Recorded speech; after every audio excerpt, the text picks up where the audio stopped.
नमस्ते बच्चों, my self Jaiswal sir. हम पढ़ रहे हैं class 10th science life processes. Last class में हमने ह्यूमन एक्सक्रीटरी सिस्टम के कुछ पार्ट्स डिस्कस किए थे, उसी को हम आगे कंटिन्यू करते हैं। Explain functioning of excretory system in human being.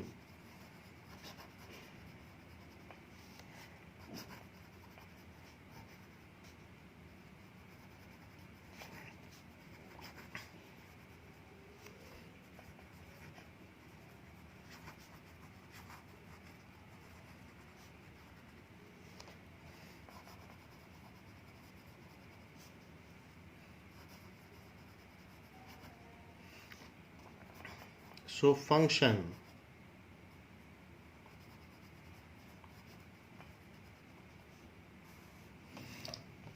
Renal artery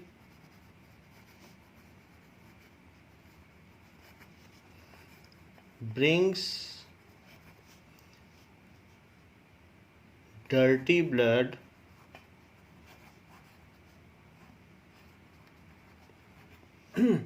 to pair of kidneys.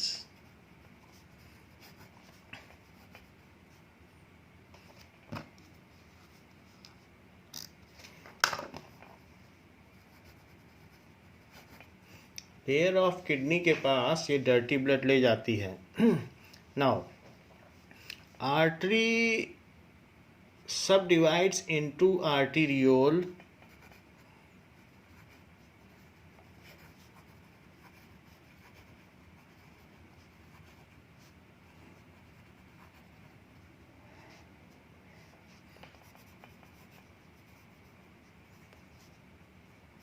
and it enters into excretory unit nephron.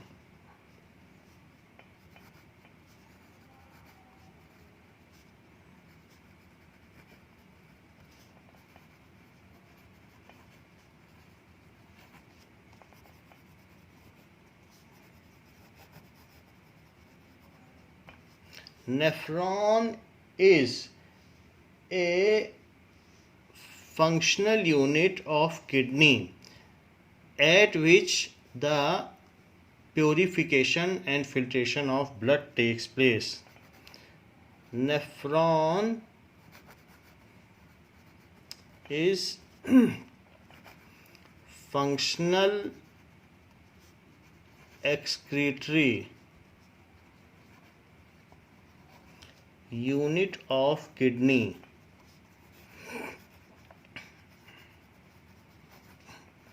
at which filtration and reabsorption of blood takes place.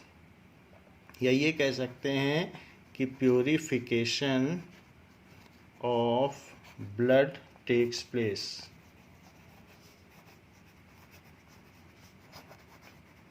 These are millions in number.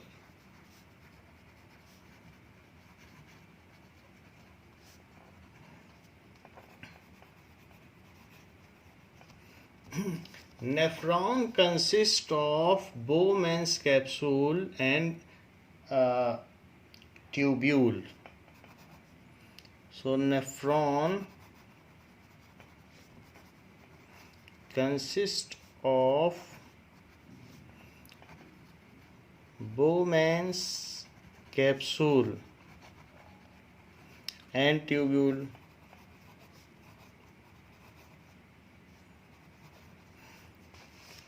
Now arteriole enters into Bowman's capsule. So blood जो भी है dirty blood from arteriole enters into Bowman's capsule.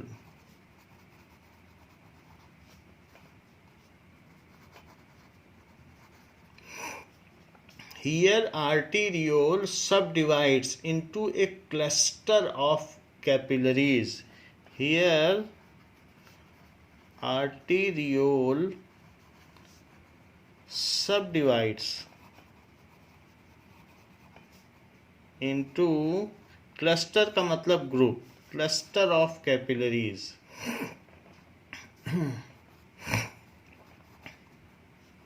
So it divides into cluster of capillaries.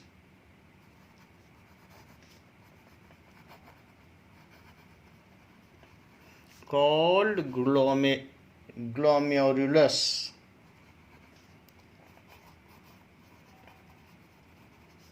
Rules, LUS होगा glomerulus, तो उसको कहेंगे glomerulus में cluster का मतलब ग्रुप होता है, ग्रुप ऑफ कैपिलरीज उसमें इंटर कर जाती हैं. सो आर्टीरियोल्स सब divide into A cluster of capillaries. जैसे कि हमने यहाँ देखा आर्टीरियोल सब डिवाइड होता है cluster of capillaries, that is known as glomerulus. यू होगा glomerulus. Now this is, so glomerulus contain large pores.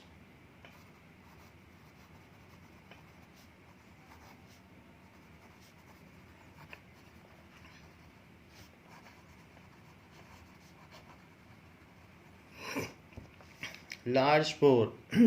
It filters, which filters the dirty blood, which filters dirty blood and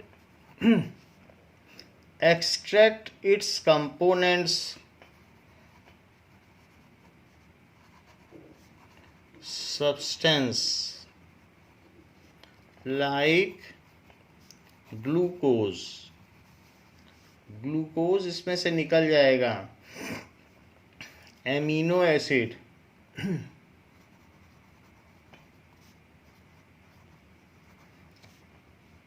salt water and urea.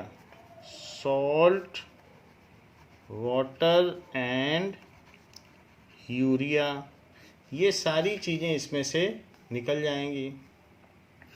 So these comes out from glomerulus. However, RBC, WBC, large protein do not get filtered from it. However,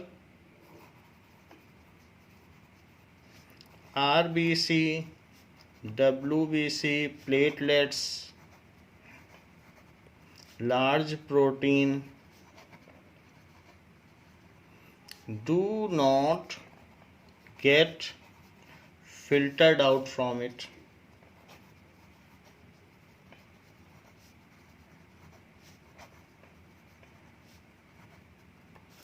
So now जो filtrate है, जो दो चीज़ें होती हैं, जैसे आप T Steiner में क्या करते हैं, चाय की छन्नी में या फिल्टर पेपर पे कुछ भी छानते हैं तो ऊपर जो बचता है तो it is extract. So this is extract, filtering extract. और जो नीचे यहाँ पर इकट्ठा हो जाता है उसको कहते हैं फिल्ट्रेट. तो फिल्टर होने के बाद जो बचा है उसे कहेंगे फिल्ट्रेट. तो उसी तरीके से जो बोमैन कैप्सूल है, तो बोमैन कैप्सूल ने इसमें से सारी चीज़ों को आउट कर दिया है, बोमैन कैप्सूल ने, और कलेक्ट कर लिया. ये कलेक्टिंग डक्ट है. और इसी में आर्टीरियोल आया था, और आर्टीरियोल में बहुत सारे कैपिलरीज थी जिनमें बहुत बड़े होल थे. उसमें इतने बड़े होल थे कि उसमें से ग्लूकोज, एमिनो एसिड्स, यूरिया, ये सब निकल गया. और ये जब गया तो भी आर्टीरियोल था. फिर वो जाने के बाद ये जो U shape Henle tube of loop of Henle है, उसके चारों ओर ये सराउंड कर गया. तो इसके बाद वो इसकी सराउंडिंग कर गया है. तो बुक का डायग्राम बताता है कि वो इस तरीके से सराउंड किया है. ये, यानी कि इस तरीके से इसमें नेटवर्क बनाया है ऐसे, ये दिस इज नेटवर्क। तो इसमें जो ब्लड आया है वो किस तरीके का है ये देखें। तो ब्लड जो आया है वो रेड कलर का है, बाकी इसमें कुछ पोर्स हैं, लार्ज पोर्स, और यही जो क्लस्टर ऑफ कैपिलरीज हैं इनको हम ग्लोमेरुलस कहते हैं। And Bowman's capsule is collecting duct. Bowman capsule में जो भी चीज़ इसमें से फिल्ट्रेट है वो कलेक्ट हो गई। सो फिल्ट्रेट कलेक्ट हो गया, और फिल्ट्रेट कलेक्ट होने के बाद ये ब्लड आ गया इसमें से। अब now it is deprived of nutrient, अब इसमें कुछ न्यूट्रिएंट्स नहीं बचा। ये जो ब्लड इधर आ गया इसमें न्यूट्रिएंट्स नहीं है, तो बिना न्यूट्रिएंट्स के ब्लड का कोई काम नहीं है, क्योंकि उसे तो न्यूट्रिएंट सप्लाई करना पड़ेगा। तो इसलिए यहाँ पर ये कलेक्टिंग डक्ट में फिर से इसका काम है कि यही है कलेक्टिंग डक्ट, तो एक नेटवर्क बना लेता है। किस तरीके का नेटवर्क? ये कलेक्टिंग डक्ट है तो यहाँ से ऐसे एक नेटवर्क रहेगा जिसमें ये रीअब्जॉर्ब करेगा। सो ऐसे नेटवर्क रहेगा, और इसमें ये रीअब्जॉर्ब करेगा। तो धीरे धीरे ये अपनी ऑक्सीजन भी लूज कर देगा। तो शुरू में इसमें जो ऑक्सीजनेटेड ब्लड है वो धीरे धीरे ऑक्सीजनेटेड ब्लड लूज हो जाएगा और वो कन्वर्ट हो जाएगा डीऑक्सीजनेटेड ब्लड में, ये ऐसे। सो ऐसा ट्यूब्यूल के ऊपर ये लिपट गया है, और वहाँ पर उसने जो भी सब्सटेंस उसे चाहिए वो एब्जॉर्व कर लिए हैं, और एब्जॉर्व करने के बाद ये वीनियोल में कन्वर्ट हो गया, क्योंकि ऑक्सीजन चली गई, इसके ऑक्सीजन को यूज़ कर लिया गया है। तो ऐसा ही डायग्राम आपके बुक में बना हुआ है कि ये काम होता है। And this is arteriole. तो ये चीज़ क्या है? आर्टीरियोल। ये दैट इज बोमेन्स कैप्सूल, ये ग्लोमेरुलस, और ये सारी चीज़ यहाँ से होता हुआ फिर ये यूरिन निकलेगा जो एक्सट्रैक्ट नहीं हुआ, और यहाँ पर ये चीज़ चली जाएगी। अब ये वीनियोल फिर से चला जाएगा, और ये कहाँ चली जाएगी? ये यूरिन ये चली जाएगी कलेक्टिंग डक्ट। इस तरीके के बहुत सारे कलेक्टिंग डक्ट होंगे जो यूरेटर हैं, उसमें ऐसे बहुत सारी नेफ्रॉन की यूनिट है, वहाँ चली जाएगी। सो ये यूरिन है, ये यूरेटर, ऐसा होगा। This is Bowman's capsule, this is tubule, and this is Bowman capsule, and combinedly it is called nephron. So it is, ये कह सकते हैं कि the functioning unit nephron, the structure of nephron भी कह सकते हैं, या the functioning unit।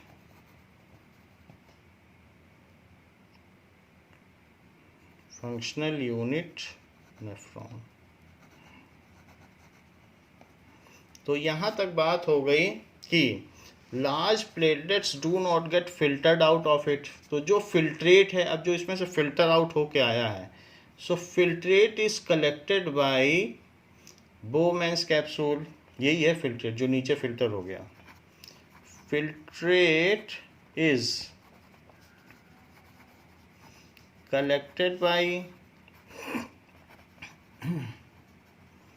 Bowman's capsule and send to, फिर यहाँ से ये जब कलेक्ट कर लेगी तो कलेक्ट करके यहाँ ट्यूब्यूल में भेज देगी, and rooted to tubule.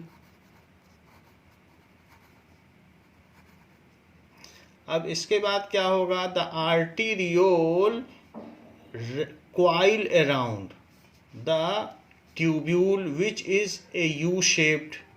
So arteriole coil around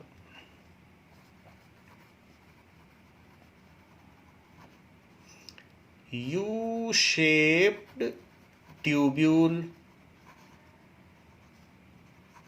which is also called loop of Henle या हेनलीज लूप।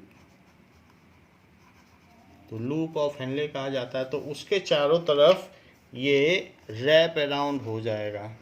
सो कॉइल अराउंड या रैप अराउंड उसके चारों तरफ लिपट जाएगा। This is the site of selective reabsorption. This is the site, क्योंकि उसने सब कुछ वहाँ पर रिलीज कर दिया था, फिल्टर आउट कर दिया था। सेलेक्टिव रीएब्जॉर्प्शन,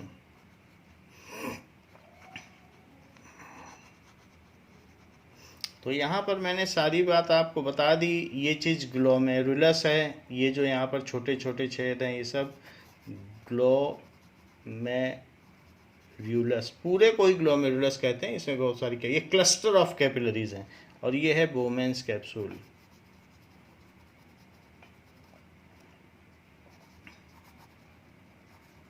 ये चीज़ नाउ ये अगर यूनिट ऑफ नेफ्रॉन कही जाए तो यही सारी चीज़ें हैं। और ये नेफ्रॉन के ऊपर ही हम लिख रहे हैं कि नेफ्रॉन में क्या क्या होता है।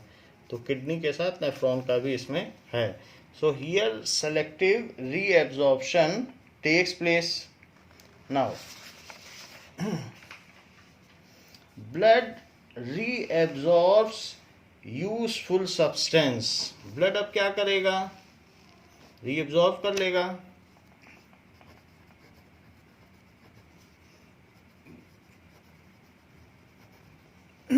useful substance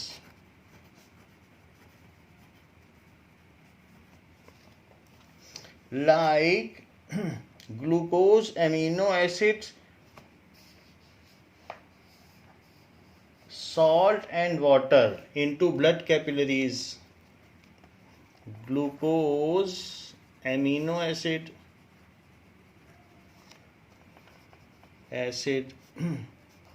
salt and water into blood capillaries. Blood capillaries इसलिए बोल रहा हूँ क्योंकि ये आगे फिर फर्दर सब डिवाइड हुई हैं। तो ये तो आर्टीरियोल है, ये वीनियोल है, लेकिन इसके बीच में जो है वो ब्लड कैपिलरीज हैं। तो वो सिंगल सेल है तभी तो डिफ्यूज़न हो पाएगा। तो ये बीच में जो चीज़ दिखाई गई है इसको आप ब्लड कैपिलरीज बोल सकते हैं। Blood capillaries. ये वीनियोल है, ये आर्टीरियोल है। वीनियोल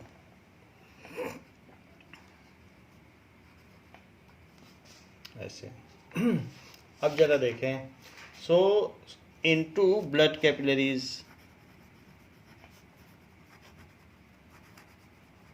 ऐसे है। सेलेक्टिव रीएब्जॉर्प्शन होता है। And rest of the substance which are not absorbed is called urine. Rest of the substance like excess of water,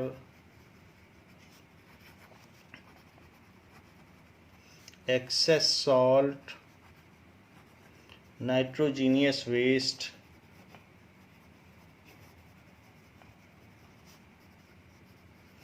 जिसको कि यूरिया कहते हैं, that is C++O NH2 urea, which are not absorbed,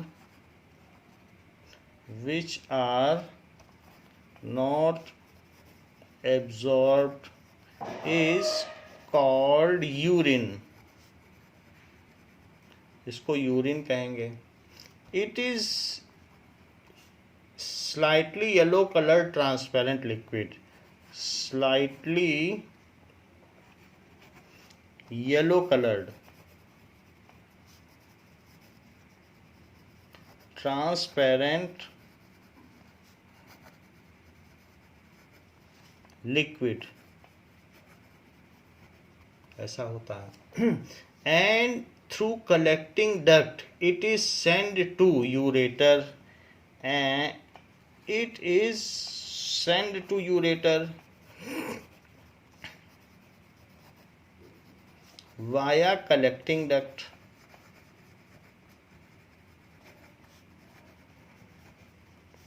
Now purified blood comes out from the kidney.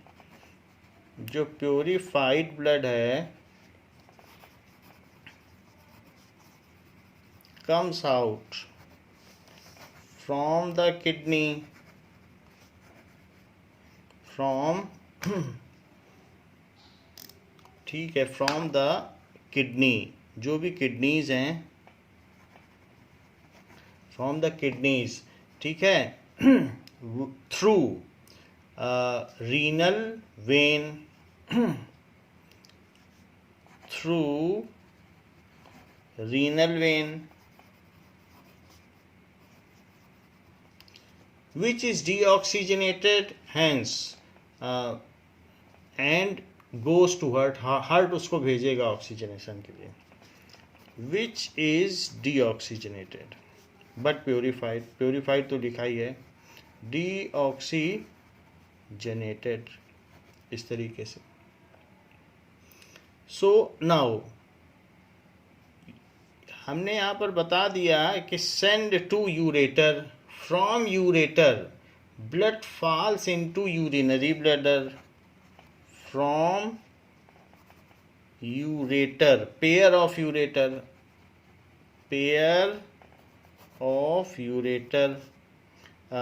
urine falls into urinary bladder.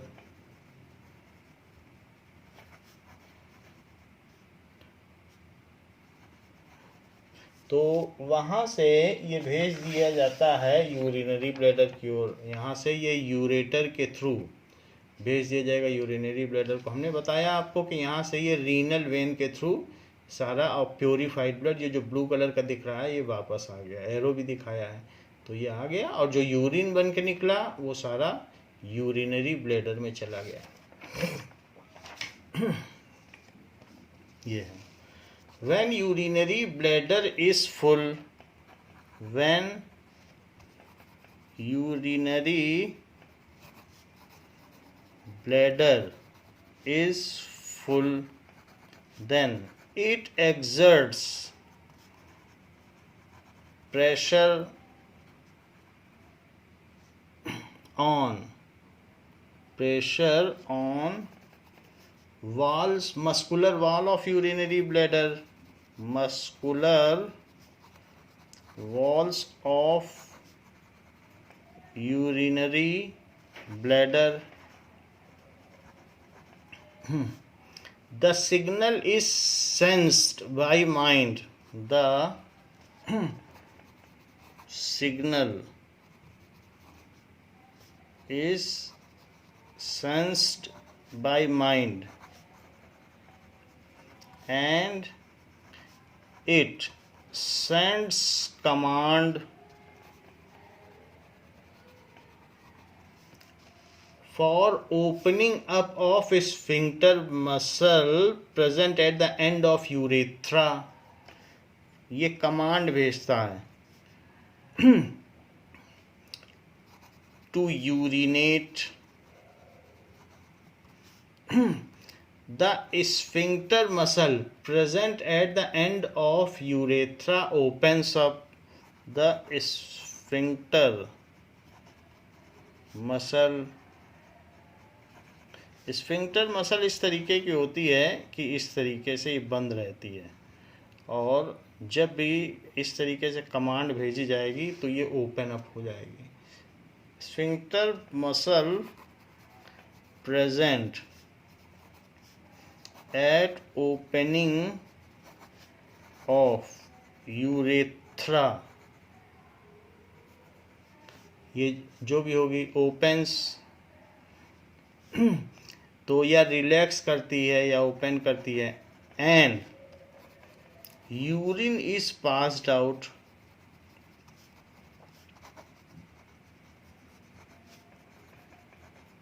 ऐसा होता है, तो urine passed out होती है।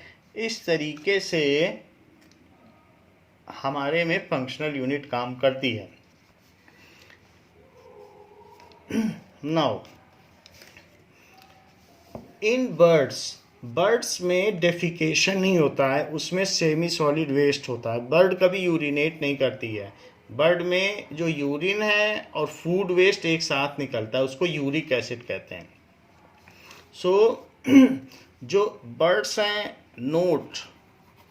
कुछ चीज़ें नोट कर लें कि 180 litre of blood is passed through pair of kidney per day. 180 liter of blood is purified by pair of kidney per day. Pair of kidney per day, and 1.5 liter of urine is produced per day.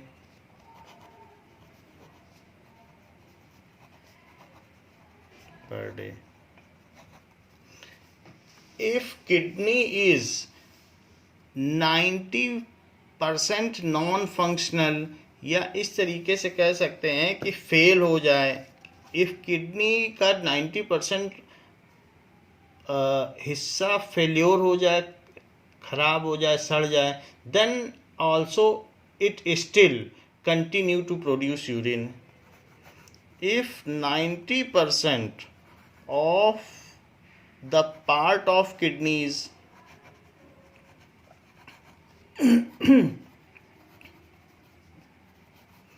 is non-functional, then also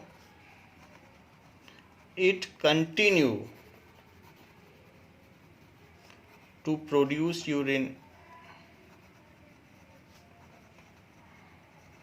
ऐसा है, urine produce करती रहती है। इसीलिए हमें kidney के failure का बहुत देर में पता चलता है। Self medication and junk food badly damages the kidney. Self medication, and if plenty of water is taken, then kidney can be saved. तो ये कुछ चीज़ें देखनी चाहिए। सेल्फ मेडिकेशन, अपने मन से आपने कुछ ले लिया, आपको दर्द हो रहा है तो कोई ऐसी दवा ले ली, पेन किलर ले लिया अपने मन से, तो ये जो पेन किलर्स हैं वो वोवरॉन हो गई, ब्रूफेन हो गई, इन सब से किडनी को बहुत डैमेज होता है। Medication and junk food badly damages the kidney,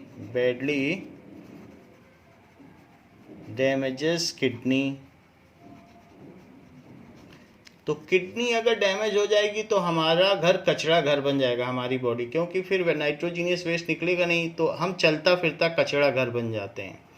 और plenty of water keeps kidney intact. Plenty of intake of water,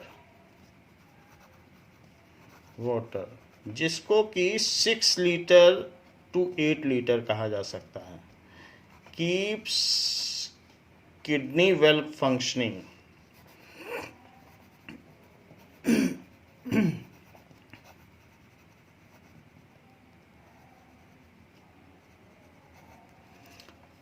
Birds excrete semi-solid waste that is called uric acid. उनमें यूरिन नहीं बनता है blood में, तो उसलिए urine और food waste एक साथ मिल जाता है।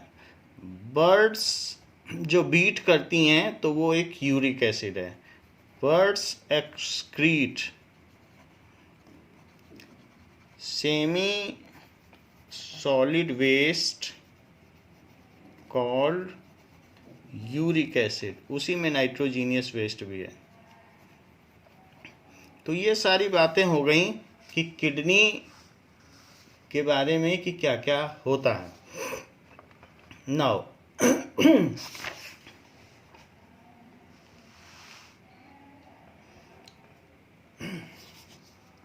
Kidney failure and haemodialysis.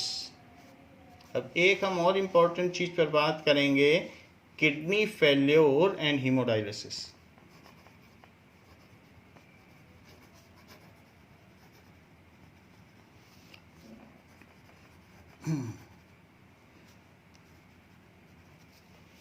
And haemodialysis.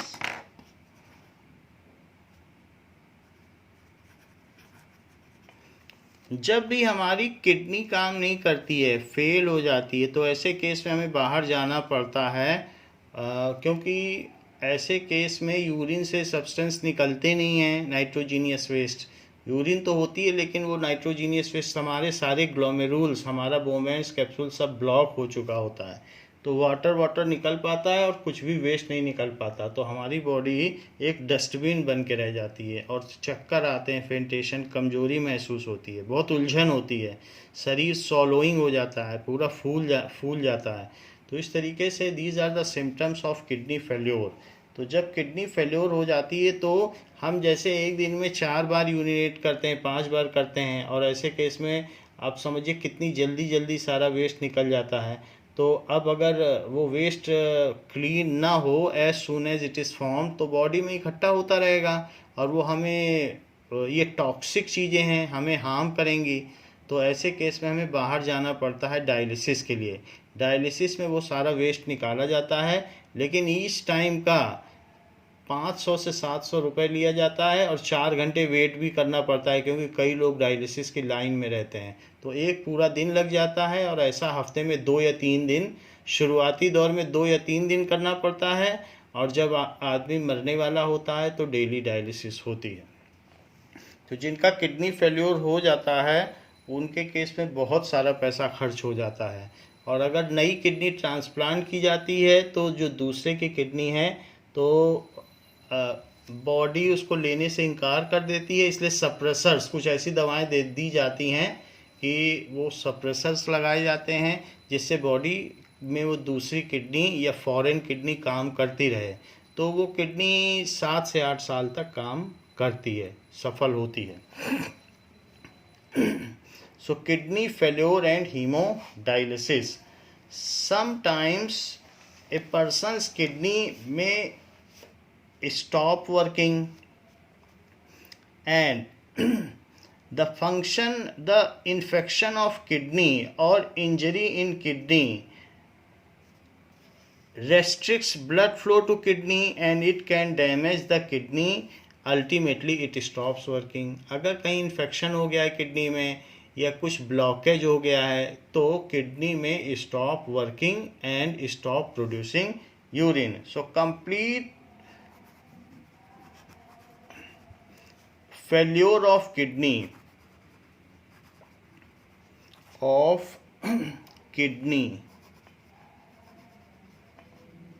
वो किसी भी वजह से हो सकता है, ड्यू टू इन्फेक्शन, ब्लॉकेज, ठीक है, या किसी भी वजह से हो सकता है, डैमेज, ये रीजंस हो सकते हैं। Kidney allow the urea and other waste products to built up in the blood. So complete failure of kidney do not excrete nitrogenous waste, do not excrete waste, toxic wastes of body, and these toxic substances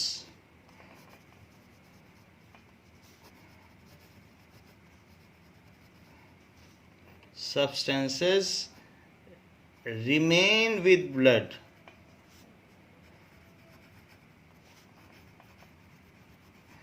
and continue circulating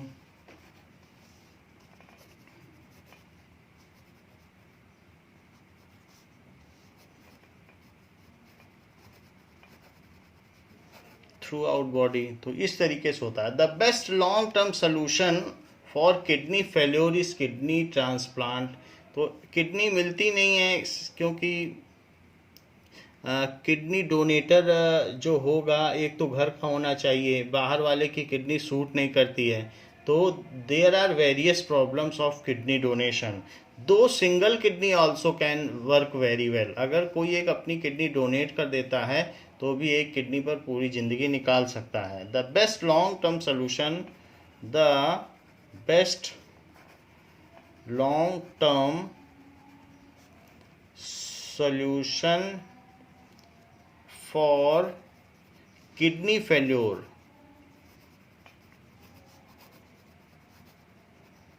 is kidney transplant।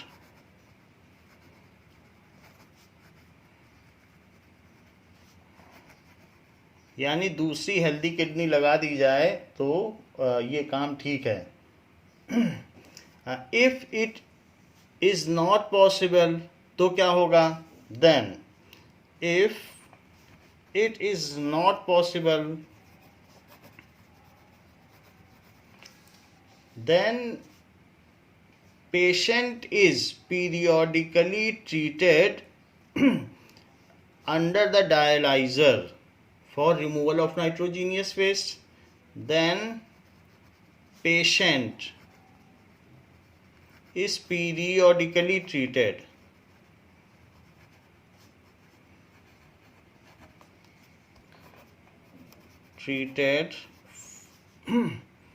Under dialyser. 3 दिन तक body में urine भरा रहेगा, फिर उसके बाद वो machine निकाल देगी। Under dialyser for removal of toxic waste, removal of toxic waste, ये चीज़ है। So what is dialysis? Dialysis क्या है? The procedure use for cleaning the blood of a person by separating the waste substance from it is called dialysis. The procedure used for cleaning the blood, blood को clean करना, of a person by separating the waste substance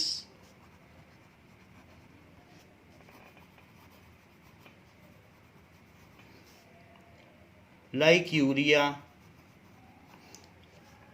is called, used for cleaning the person by separating the waste substance by dialyzer, by dialyzer is called dialysis। किसी machine के द्वारा हमारी body के waste substance को निकालना dialysis कहलाता है।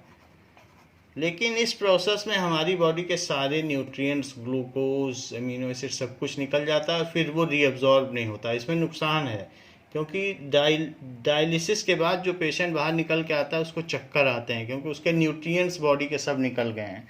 तो इस ऐसी सिचुएशन में आने से हमें बचना चाहिए। तो जो बताया गया आपको डायलिसिस,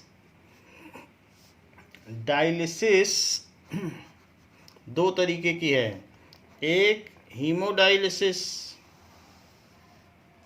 तो dialysis are of 2 types.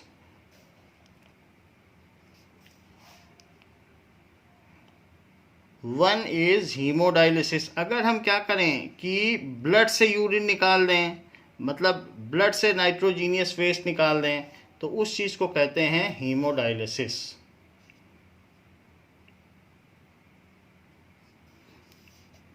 And दूसरी है पेरिटोनियल डायलिसिस।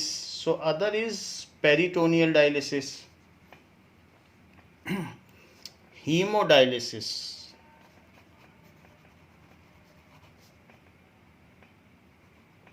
हीमोडायलिसिस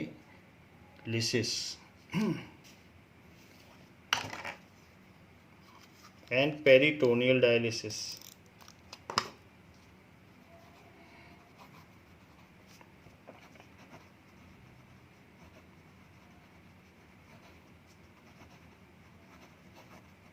इस तरीके से, दो तरीके की, haemodialysis and peritoneal dialysis. Now haemodialysis में क्या किया जाता है कि toxic substance are removed from blood, toxic substances are removed from blood and toxic substances are removed from abdominal cavity। दोनों तरीके हैं। toxic substances are removed from abdominal cavity. तो ये तो हमारे कोर्स में नहीं है, ये हमारे कोर्स में है। तो इस तरीके से हम ये देख लें कि एक तो क्या है कि हमारे ब्लड से टॉक्सिक सब्सटेंस निकाला जा रहा है। ये देखिए, ये ब्लड से यहाँ से सब लिया जा रहा है और ये निकाला जा रहा है। तो इसको कहेंगे, दिस इज़ कॉल्ड हीमोडायलिसिस। ये ब्लड से निकाला जा रहा है और पीछे डायलाइज़र रखा हुआ है। तो इस तरीके से ये हीमोडायलिसिस है, ब्लड को क्लीन किया जा रहा है। लेकिन कभी कभी ये चीज़ एब्डोमिनल कैविटी से भी निकाली जा सकती है डायलाइज़र के थ्रू, तो उसको पेरिटोनियल डायलिसिस कहा जा सकता है। सो एब्डोमिनल कैविटी से करेंगे तो पेरिटोनियल है, वो हम अगली क्लास में पढ़ेंगे।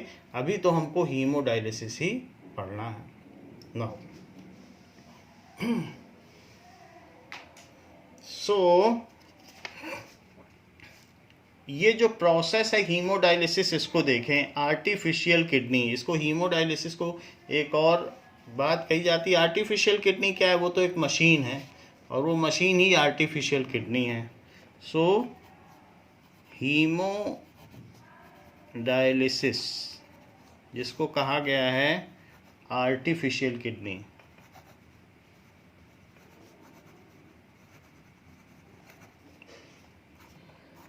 तो इसके लिए हमें एक डायग्राम दिया गया है बुक में आर्टिफिशियल किडनी का, तो कि किस तरीके से ये काम होता है।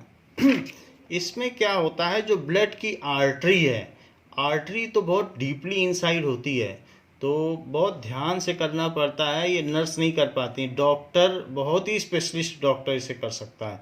वरना आर्टरी एक बार कट जाए तो इतना तेज ब्लड निकलेगा कि आपकी कुछ सेकंड्स में ही जान जा सकती है, इतना ब्लड प्रेशर रहता है। तो आर्टरी से इसको कनेक्ट करते हैं तो ब्लड अंडर प्रेशर आता है, और ब्लड अंडर प्रेशर आता है तो इसके अंदर मशीन में बिल्कुल ग्लोमेरुलस की तरीके से इसमें पोर्स होते हैं, और पोर्स होते हैं, और एक ये सॉल्यूशन है जिसको फ्रेश डायलाइजिंग सॉल्यूशन कहा जाता है। तो फ्रेश डायलाइजिंग सॉल्यूशन में इससे सब कुछ निकल जाता है, ग्लूकोज, एमिनो एसिड, सारे सॉल्ट, सब कुछ। It is filtered. सिर्फ उसमें रह क्या जाते हैं, WBC, RBC, प्लेटलेट्स और प्लाज्मा रह जाते हैं, कुछ नहीं रह जाता। लार्ज प्रोटीन रह जाते हैं और सब कुछ निकल जाता है, पूरा ग्लूकोज भी निकल जाता है। और फिर जब इसमें से सब कुछ निकल जाता है तो एक तरीके का ब्लड का सब जो वेस्ट है, क्योंकि वो हाई कंसनट्रेशन से लो कंसनट्रेशन चलेगा, सो ये जो डायलाइजिंग सोल्यूशन है इसमें इस तरीके का कोई वेस्ट नहीं है, नाइट्रोजिनस वेस्ट, तो वो सब इसमें से बाहर निकल जाता है। अब जब ब्लड में से ये सारी चीज़ें बाहर निकल गई तो ऐसा कॉइल है, बहुत सारी कॉइल है, तो उससे होकर उसको काफ़ी सरफेस एरिया मिल जाता है। And then blood comes back to the body, और वो किसी जो भी ये ब्लड वापस आता है उसको अब वेन में जोड़ दिया जाता है, क्योंकि ब्लड तब तक अपना प्रेशर खो चुका है, and it is now connected to some vein. Artery से आया, सो ये लाइन फ्रॉम आर्टरी। तो ये जो चीज़ दिखाई गई है कि इसमें कि आर्टरी से ब्लड आ रहा है, ये देखो, so blood is coming, so line from artery to pump, ऊपर दिखाया गया कि नहीं, और जा कहाँ रहा है, सो ये line from apparatus to vein, ये वेन में जा रहा है। ये फ्रेश डायलाइजिंग सोल्यूशन है, this is fresh dialysing solution. और इसके बाद ये इसमें जा रहा है अंडर प्रेशर, और फिर यहाँ से ये वापस आ रहा है। जब नाइट्रोजीनियस वेस्ट इसमें इकट्ठा हो गया तो ये वापस होकर के ये यूज्ड डायलाइजिंग सोल्यूशन है, तो यूज्ड डायलाइजिंग सोल्यूशन ये है। तो ये पूरा ऑपरेटर्स है जिसमें डायलाइजिंग होती है। This is the basic principle of dialysis. तो इस तरीके से हम हीमोडायलिसिस सीखेंगे।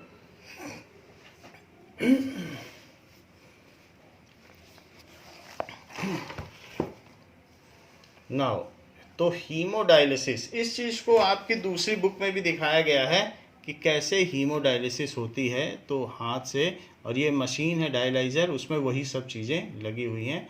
एंड दिस इज किडनी जो कि स्पून शेप्ड है। तो ये now so in this method haemodialysis के बारे में जरा हम पढ़ें। Kidneys are vital organs for survival. So, in case if kidney fails, then it leads to accumulation of poisonous toxic waste in the body and even it can lead to death. So, ऐसा हो सकता है। So, in this case, for removal of nitrogenous waste, some artificial kidney or hemodialyzer is deployed to for removal of nitrogenous waste. तो kidney क्या होते हैं? Kidney तो natural dialyser हैं, वो तो अपने आप ही करते हैं, और अब हमें आर्टिफिशियल किडनी की ज़रूरत पड़ गई, यानी डायलाइजर की ज़रूरत पड़ गई। सो आर्टिफिशियल किडनी किस तरीके की होती है और ये किस तरीके से काम करती है? मान लीजिए कि इस जैसे कि एक रफ डायग्राम बनाया जाए, तो इसमें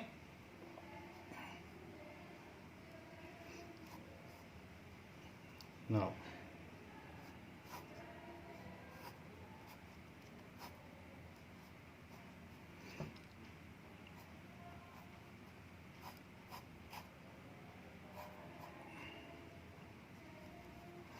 इसमें जो भी पर्सन है उसके हैंड से एक यहाँ पर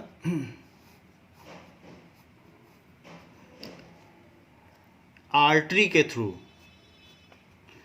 आर्टरी के थ्रू एक पाइप ली गई है फ्रॉम आर्टरी, और आर्टरी के थ्रू पाइप ली गई है और वो जा रही है डायलाइजर में, और एक पंप है, पंप उसको एडिशनली और ज़्यादा प्रेशर देता है। वैसे तो आर्टरी में खुद ही प्रेशर होता है, लेकिन एक और पंप है जो उसको फर्दर और प्रेशराइज करता है। और ये जो सेलेक्टिव परमिएबल मेम्ब्रेन है, इसके अंदर tubule containing selective permeable membrane, तो इसमें ये चीज़ आ गई, और ऐसे इसमें एक तरीके का नेटवर्क है, ये ऐसा नेटवर्क है जो सेलेक्टिव परमिएबल मेम्ब्रेन का है, ऐसा इस तरीके से। ये चीज़ इसको कनेक्ट करती है। कनेक्ट करने के बाद यहाँ से एक दूसरा ट्यूब्यूल निकलता है जो कि फिर से हाथ में ही चला जाता है। तो ये चीज़ जा रही है टू वेन, और ये आ रही है फ्रॉम आर्टरी। ये आर्टरी से ब्लड आता हुआ और वेन को जाता हुआ, and there is a fresh dialysing solution, और यहाँ से एक वेस्ट, जो भी नाइट्रोजीनियस वेस्ट कंटेनिंग सॉल्यूशंस है, तो वो चीज़ आता है, that is used dialysing solution. तो यहाँ से फ्रेश डायलाइजिंग सोल्यूशन भेजा जाता है जो कि इसमें जा रहा है, और ये यूज्ड डायलाइजिंग सोल्यूशन इस पे वापस आ रहा है। And this is tubing made of selective permeable membrane, ये है। So it is a container containing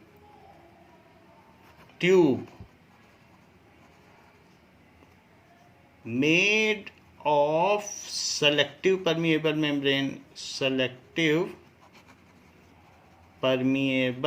membrane ऐसे होता है।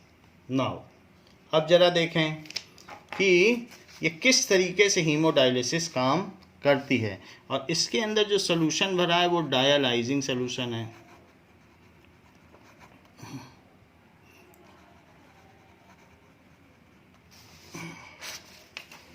सो आर्टिफिशियल किडनी, इसका फंक्शन देखें, अब प्रोसेस हीमोडायलिसिस का क्या है। सो hemodialysis removes nitrogenous waste from blood. So hemodialysis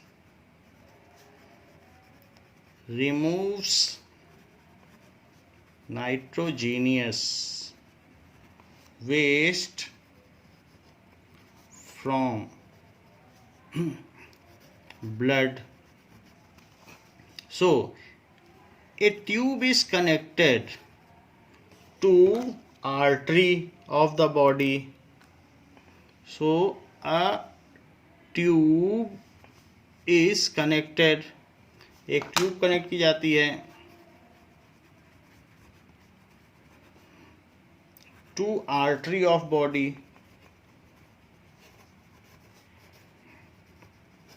Blood comes out from it under pressure. Blood comes out from it under pressure, and further it is pumped to cylinder containing tubings of SPM, and further it is pumped to dialyzing solution.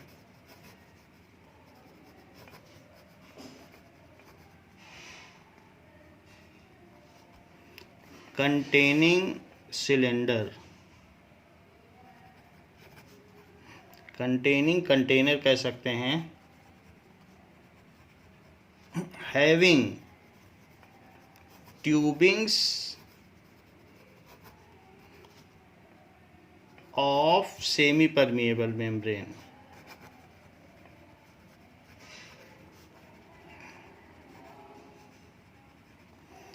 Blood flows through these tubings. Blood flows through these tubings and releases, क्या क्या release कर देता है, releases its all glucose, जो भी चीज़ें हैं वो सारा इसमें से कि रिलीज कर देता है, and nitrogenous waste, nitrogenous waste, salt भी कर देगा, and amino acid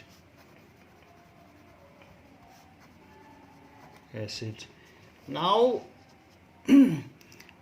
blood is routed back, blood coming out from tubing is routed back to vein. Blood coming out of tubing is routed back to vein. तो when में वो फिर चला जाता है, ठीक है।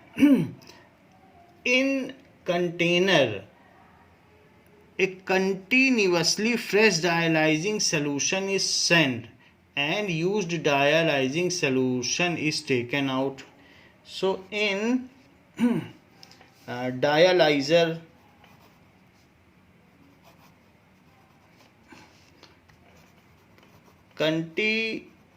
continuously fresh dialyzing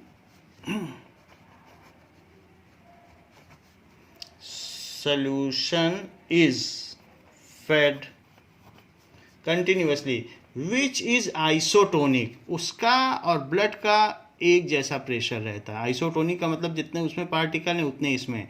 तो ऐसा ना हो कि बहुत सारी चीज़ें निकल जाएं या कुछ हो, सिर्फ कंसंट्रेशन मूवमेंट होता है. Which is isotonic to blood concentration, which is isotonic to blood, ऐसा होता है. The complete process takes place under osmosis. जो ऑस्मोटिक डिफरेंशिएशन, तो जो ये डिफरेंशियल एब्जॉर्प्शन है उसी के बेसिस पर हो रहा है. ऑस्मोटिक डिफरेंशियल एब्जॉर्प्शन कि वहाँ से जो कंसंट्रेशन ज़्यादा है नाइट्रोजीनियस वेस्ट की वो इधर आ जाएंगे. सो ये है isotonic to blood. And the complete process takes place under osmosis. Simply osmosis लिख सकते हैं, वरना ऑस्मोटिक डिफरेंशियल एब्जॉर्प्शन भी लिख सकते हैं. The complete process takes place under osmosis. Osmosis के थ्रू होता है. Used dialysing solution comes out from dialyzer. Used dialyzing solution comes out from dialyzer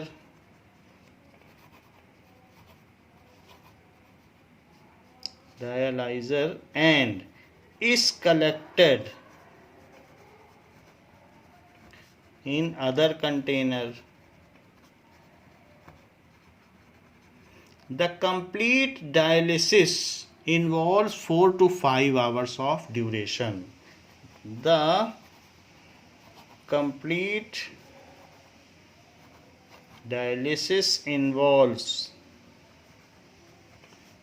4 to 5 hours of duration. उतनी देर के लिए पेशेंट को लेटा रहना पड़ता है. तो ये चीज़ बताई गई कि ये है. Now so this is haemodialysis, कि हीमोडायलिसिस किस तरीके से होती है. Now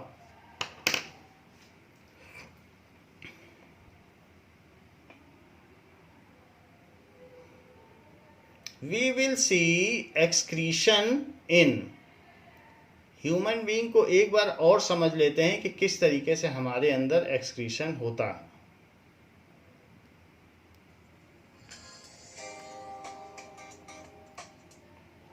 The excretory system is a passive biological system that removes excess, unnecessary or dangerous materials from an organism so as to help maintain homeostasis or internal environmental balance within the organism and prevent damage to the body.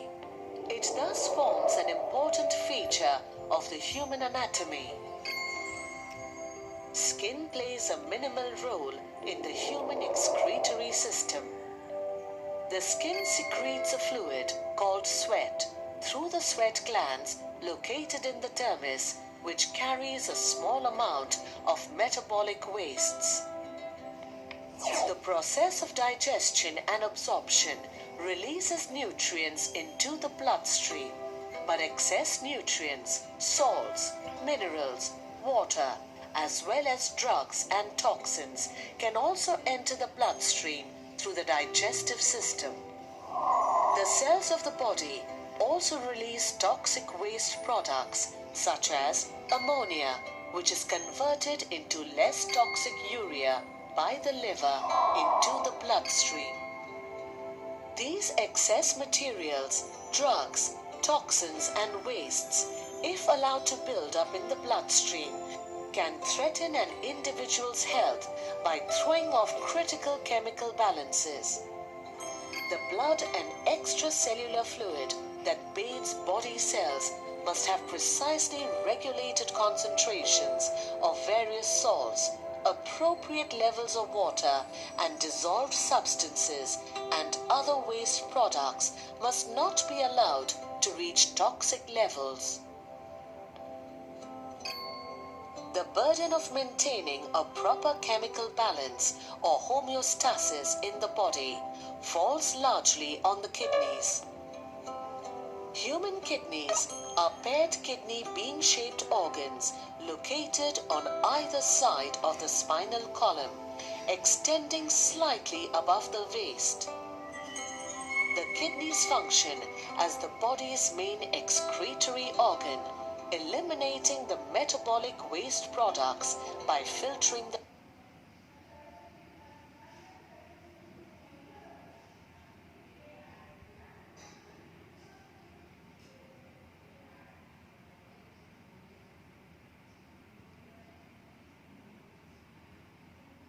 overlined renal cortex.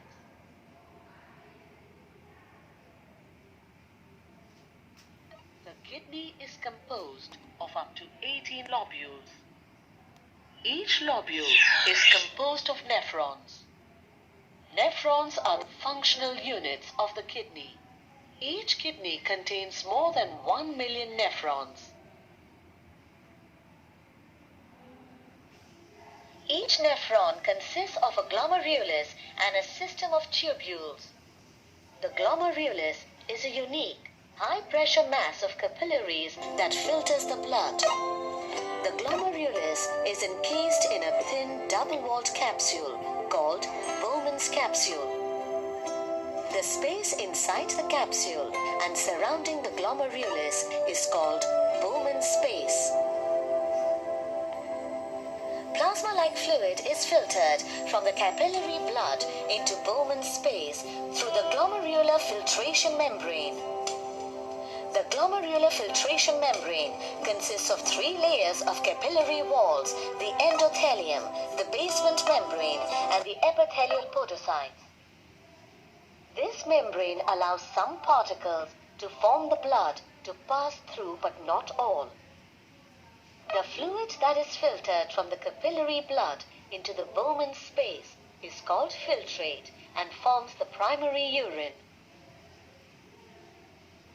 The filtrate then diffuses across Bowman's space and enters the tubule system of the nephrons. In the tubules, some substances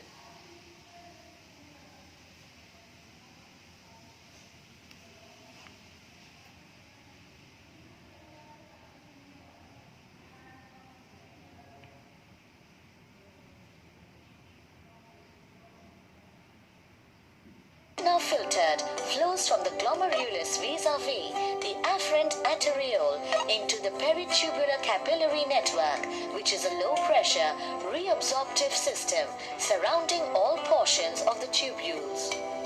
This arrangement permits rapid movement of solutes and water between the fluid and the tubular lumen.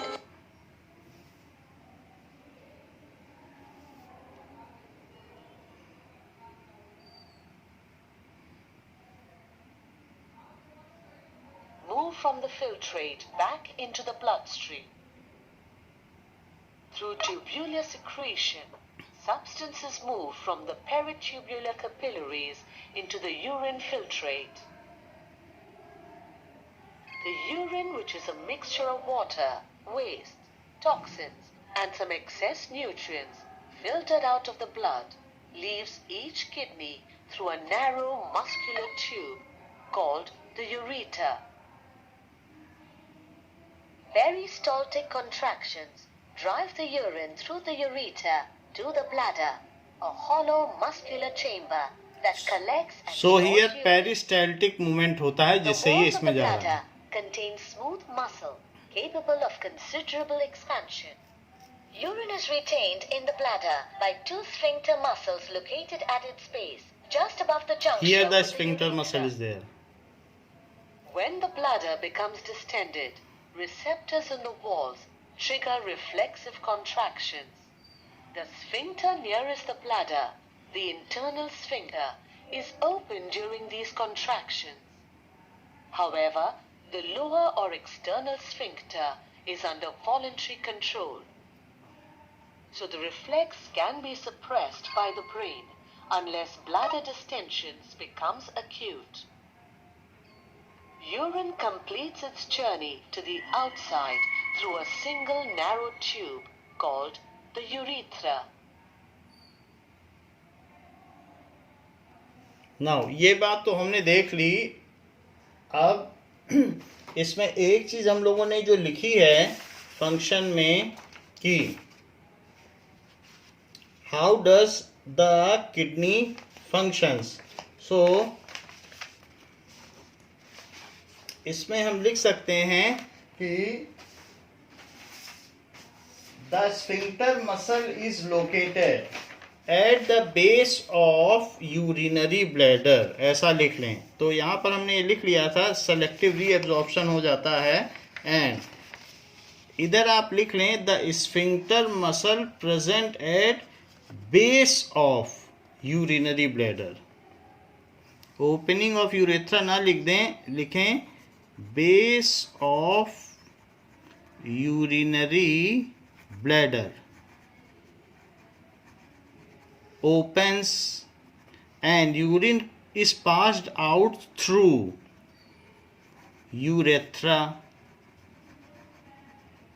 तो ऐसे लिख लें क्योंकि उसमें video में दिखाया गया है बेस ऑफ यूरिनरी ब्लैडर. तो वहाँ से वो ओपन करेगा और यूरेथ्रा से पास आउट हो जाएगा. सो in this way we have seen how kidney functions. इस चीज को हम लोगों ने देख लिया है. और किडनी अगर हम देखें तो एक्चुअल में इस तरीके की है. This is the specimen of the kidney. ये ऐसे आती है. The site determination of the kidney is done by identifying the position of the ureter, where we can see the ureter is going downwards and is located posteriorly. We can see the vein, artery in front of the pelvis of the ureter. So anteroposterior relation of the hilum of the kidney, first is the vein, then is the artery, and then is the pelvis. Anterior surface is convex while posterior surface is flat. So these are the features of the kidney. Relations of the relation of the coils of intestine. The first one muscle is the psoas major apart from the rib, the kidney. How do we know that this is the right kidney? As we can see, this is the vein, this is the artery, and pelvis is relation in the upper pole. We have relation of the second part of the duodenum like this, and here in the lower part medially we have coils of the intestine, and laterally we have the left. Here will be the diaphragm. Apart from this, the relation of the ribs here is the inner part which is known as medulla. Medulla is in the form of the pyramid. So this is the pyramid. This is the apex of the pyramid. Left one, 11th and 12th rib are related. Otherwise all other features and everything is same. But when we cut it and open it, the internal feature of the kidney shows the outer part which is known as cortex and the inner part which is known as medulla. Medulla is in the form of the pyramid. So this is the pyramid. This is the apex of the papilla of the pyramid. And this outer part is known as the cortex. Papilla ultimately opens into the minor calyx. Minor calyx ultimately opens into the major calyx. And major calyx ultimately. तो इस तरीके से हमने ये देख लिया कि जो हमारे में एक्सक्रीशन सिस्टम किस तरीके से होता है. तो बच्चों इस क्लास के लिए इतना ही. जो एक्सक्रीशन इन प्लांट्स हैं और एक्सरसाइज है वो हम नेक्स्ट क्लास में करेंगे. थैंक यू बच्चों.